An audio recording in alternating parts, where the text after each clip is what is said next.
Mimi naitwa Samuel Kemani, unaweza follow on YouTube, naitwa Mike Sade SpongeBob. I'm a scriptwriter graduate from Kenya Film. My dream is to become a movie writer. Mimi nimegrow ya Ungwaro 46. Ungwaro ni hard juu kila kijana huko hujitegemea. Maparo wengi wa Ungwaro au za chakachu, wengine uza gode. So kama wewe udaizo form kama hizo, inabidingi umeenda kujitafutia. Kwa chakachu ni changa, gode ni ngwai. Kama ni chuo, hata unaweza pigwa hadi suspension na unakaa hadi nyumbani mwaka bila hadi mzazi hadi kujua. So hapo ndio difficult things huanzia. Juu saa pale una focus na dream yako, lakini ikifika ni kwa mzazi, yeye ni akutafutia food. Hapo pengine hata inafikaga time yeye mwenyewe anaanza kukuambia wewe hata ndio unafaa ulipe hii keja, wewe hata ufai kuniitisha.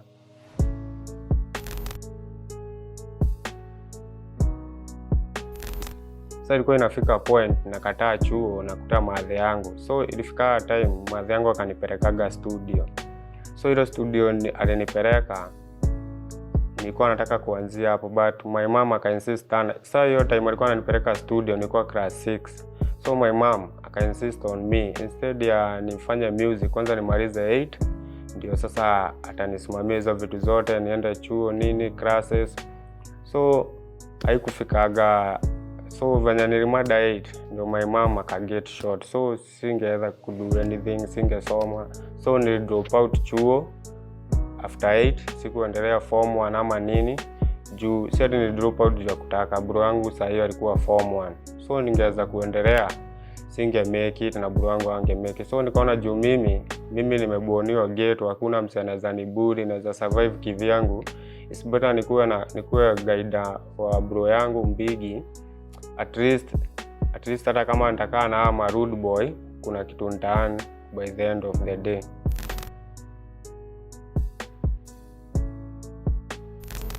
So my mom alikuwa na club.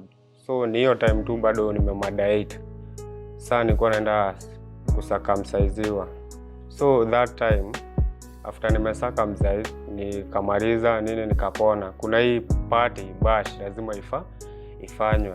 Sasa kama mbeleni vile nimekuambia nilikuwa na deal na marude boy huko kwa ghetto. After kumada chuo bado mimi ni boy mjanja, nimelelewa ghetto, mambo zangu mingi mimi ni ghetto. Mimi baka mimi sirorengi na makuru kid juu hakuna haja kutembea na yeye uanze kuburiwa tena, ni mimi nakutoa reani naingia kwa ngoliza.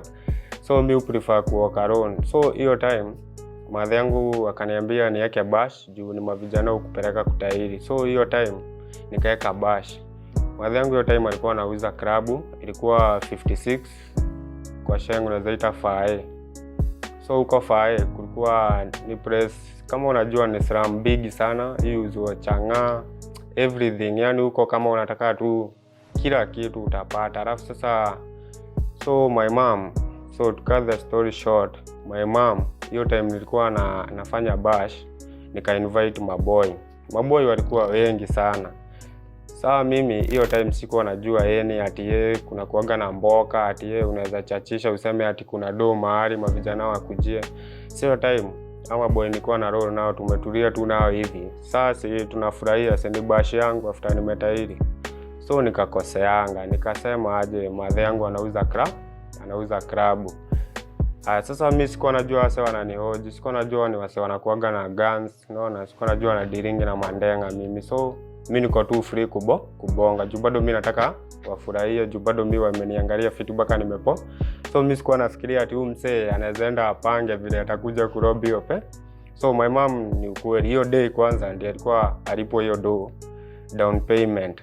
So akapewa 100k kwa kwanza. So hiyo nilikuwa najua ako nayo cash na alikuwa anapewa saa ngapi. My mom ni mtu true, hajai tu feature. My mom si utuambia kila kitu, so hakuna siri yoyote. Sasa hiyo time ilikuwa around inaenda saa 2 usiku. Sasa my mom ni mtu wa club, alikuwa anafanya kwa club. Sasa hata nikiwa na bash yeye alikuwa kwa yeye ni pombe tu alikuwa anatumana zinaletwa. Sasa mimi after nimechapia mamori, madhe yangu msijari atawafurahisha, msikue na haraka. Si maboy wameenda wamepanga huko. Sasa kumbe kuna boy mmoja hapo mwenye madhe yangu alikuwa analipaga taxi. Sasa kuna boy kuna hii taxi madhe yangu hukuja nayo, but huyo mwenye taxi ako na pikipiki bado. So kwa hao maboy nilikuwa nimekaa nao, sasa kumbe huyo mmoja ndiye amepewa pikipiki na huyo mwenye taxi. Na huyo mwenye taxi kuna deme udate huko kwa hiyo kama waitress. Sasa huyo waitress wanafanya na madhe yangu. Madhe yangu alikuwa manager. So madhe yangu wanafanya kazi pamoja.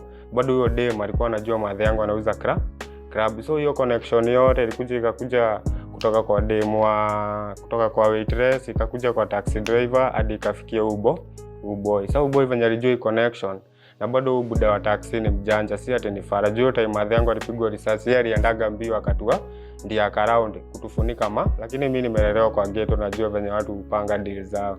Sasa mimi nikanyamazia tu.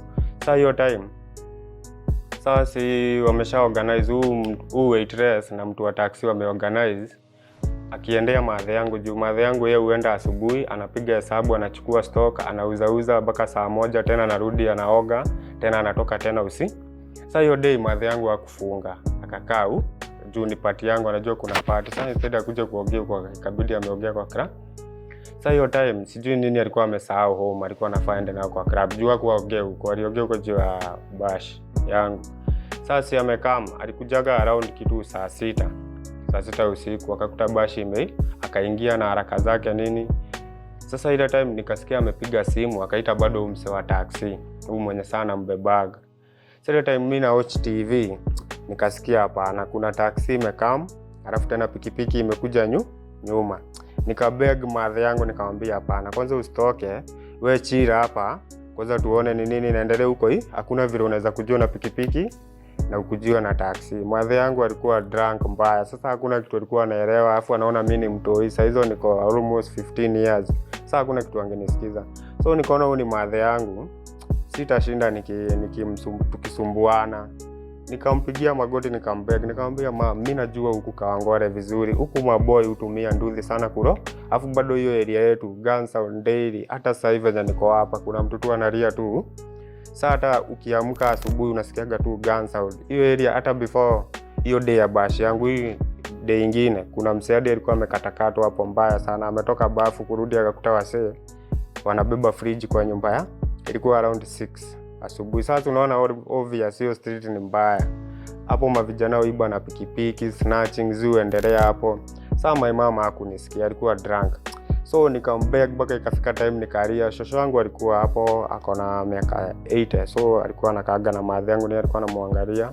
Hiyo time madhe yangu alikuwa na do fiti, so hakukuwa na mambo yote. Kama ni medical alikuwa anashughulikia shosho wangu. Sasa my mom nikaona instead ya kushinda nimembeg, Kenya nilifanya niliona staacha atoke peke yake. Juu ni mimi umfungulia gate. So hiyo time nilikuwa naona movie. So niko rada, si ati sasa bro yangu mwenye alimada uni alikuwa amedoze, but ameweka earphone kwa masikio, alafu ni mtu wa kukula mbuku mbaya. Sasa yeye ameweka simu silent, unaona. So time yeye amedoze. Kumbe unaiba wa mlango ya kwanza anataka kumpigia simu, amwambie kuna wase wanabonga hapa kwa kona na wanapangia madhe. Sasa simu iko silent na bro yangu amedoze, hakuna kitu. Sasa na mimi nangangana na madhe yangu. Sasa nikaona station nikimbeg na yeye madhe yangu hadi ananirushanisha hadi kwa bed. Kenya nilifanya nilichukua chupa 2 za Guinness nikatoka mbele yake. Sasa hiyo time nafungua gate na wasiwasi, lakini ni juu tu niko 50-50, inaweza kuwa rada ni safi, rada ni chafu. Sasa mimi lakini sense zangu zilikuja tu hivi zikaniambia hapana, hii safari ya madhe itakuwa after hiyo tu pikipiki imekuja nyuma ya taxi. So ile time mimi naenda kufungua hivi gate, jamaa akanigrab nje. Madhe akaona hapana hapa sasa, ndiye akaamini. Sasa akanigrab tena nje. Huyo jamaa sasa mwenye alikuwa hapo kwa kona akamvuruta hivi, akamuuliza wewe ndio Shiro? Madhe yangu akaresist, akaanza kupiga nduru sijui nini. Sasa hiyo time huyo jamaa akatoa gun kwenda kupiga madhe yangu ya kichwa. Nikachukua hiyo chupa nilikuwa nayo bahati nikampiga hapa kwa kichwa. Sasa hiyo time gun imeanguka, mimi kwenda kuifikia, kuna jamaa alikuwa anaekea hapo kwa taxi, amejifanya amedunga huyu jamaa ndere. Sasa anajifanya amesimama lakini haikuwa na kitu. Sijui juka ingekuwa na kitu huyo jamaa angeniua haraka sana. So nikaona instead nifikie hii gun alafu wase watoroke waiache hapo na nimeishika. So either tu nipigane na hizi chupa za, tukapigana for 30 minutes, hakuna usaidizi. Alafu obvious hakuna mtu anaweza sikia gun ati atoke kukusaidia hata kama ni polisi. So kabla nijue madhe yangu amepigwa risasi, hiyo time nilipiga huyo jamaa chupa, madhe yangu alinirudisha ndani.